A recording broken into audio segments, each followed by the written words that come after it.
In today's video, I'm going to be talking about depersonalization, what it is, why it happens, and what you can do to manage it.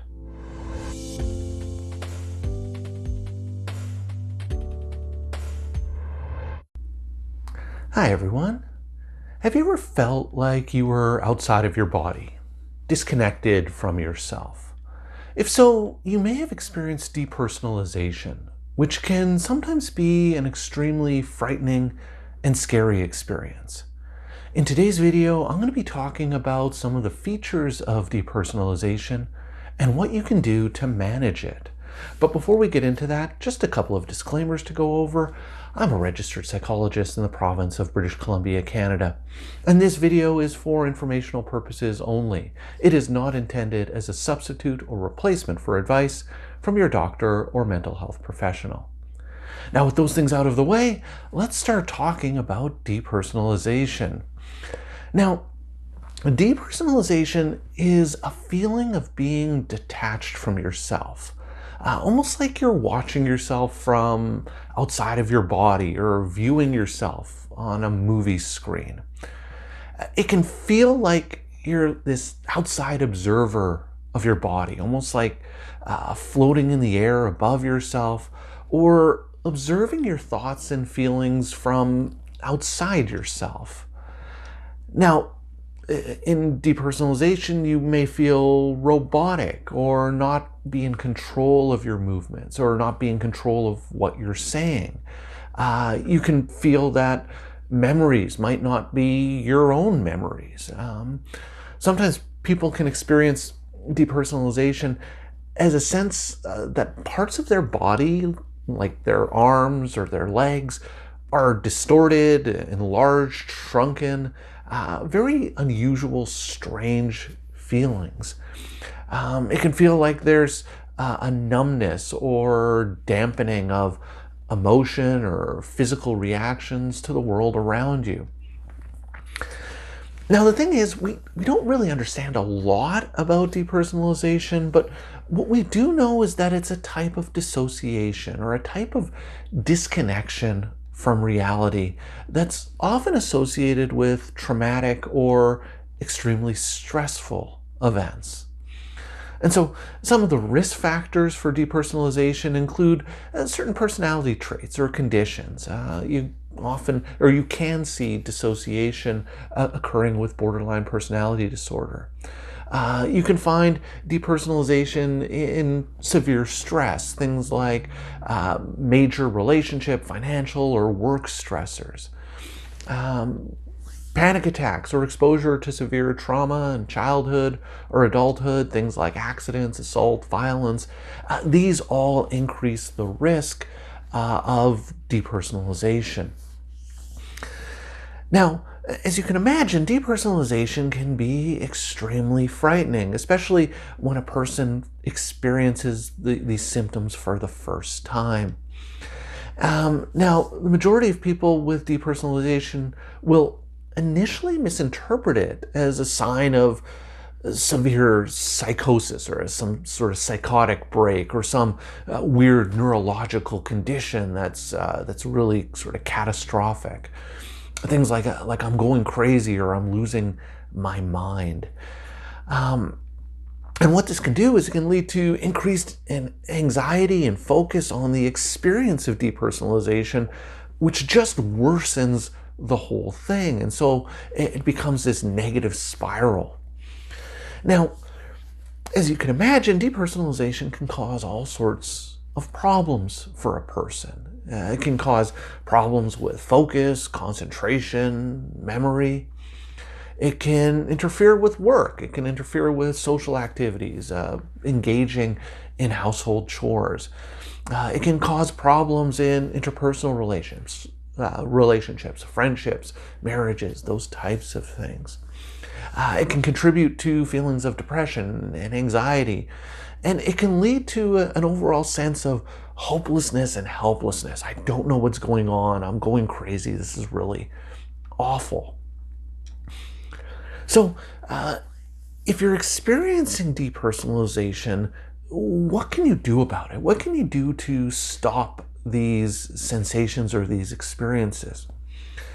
Well, the first step and the key step is to recognize that depersonalization is a symptom that feels scary, but that's not typically dangerous.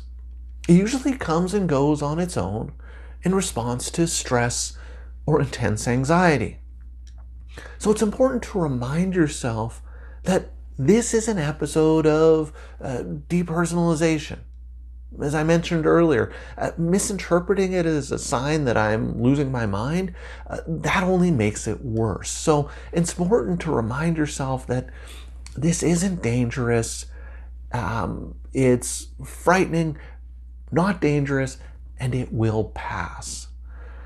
Now, just naming depersonalization, naming it as a depersonalization episode, what that can do is it can help you distance yourself from the depersonalization and start the process of bringing you back into reality, into what's going on around you.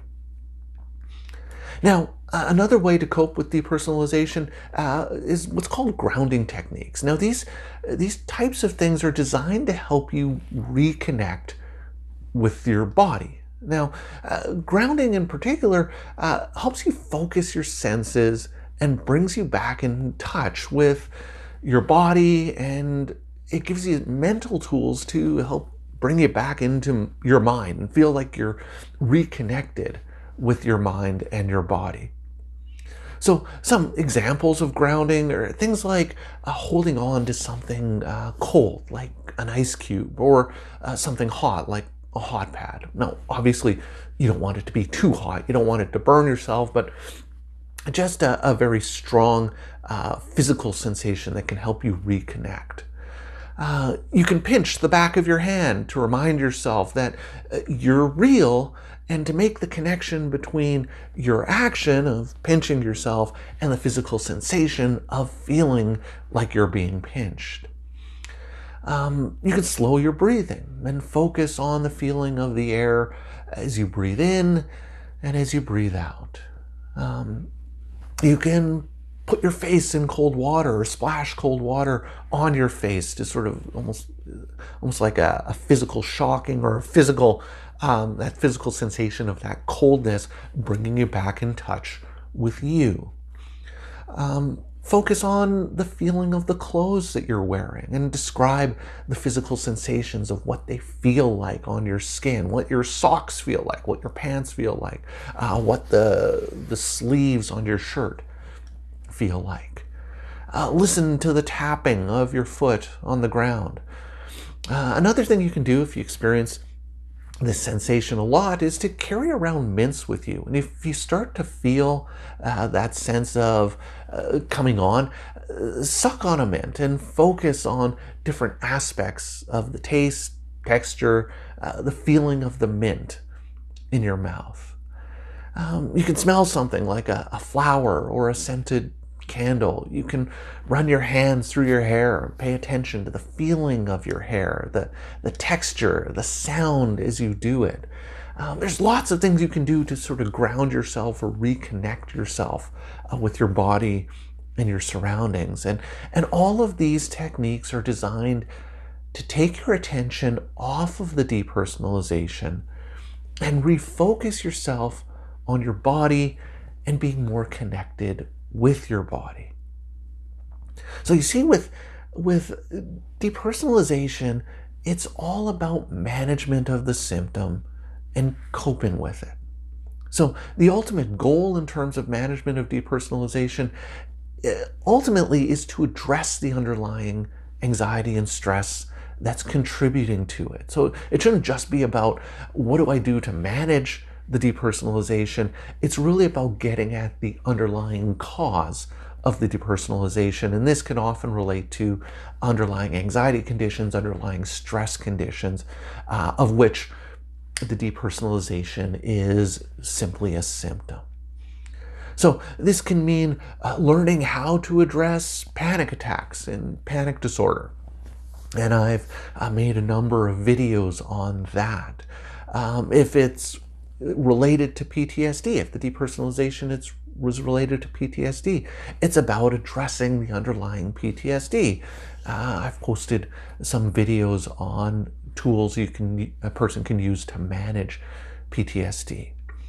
Or it can be about learning better ways of coping with stress more generally through things like lifestyle interventions, like increasing physical exercise, eating healthy, getting proper sleep, having a regular routine and schedule. All of these healthy lifestyle habits that a person can use to manage stress.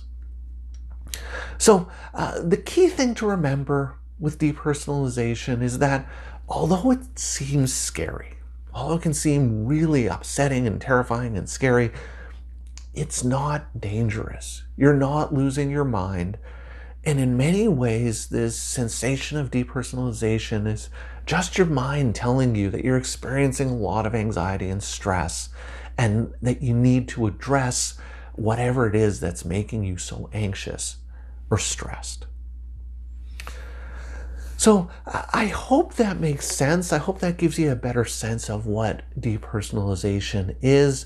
I would love to hear your thoughts and ideas about this, so please leave me some comments in the comments section down below. If you've been enjoying my videos and would like to see more, please hit that subscribe button and notification bell, and you'll be alerted every week when I post a new video. So that's all for today's video. As always, thank you for making it all the way to the end of this video, and I will see you in the next one.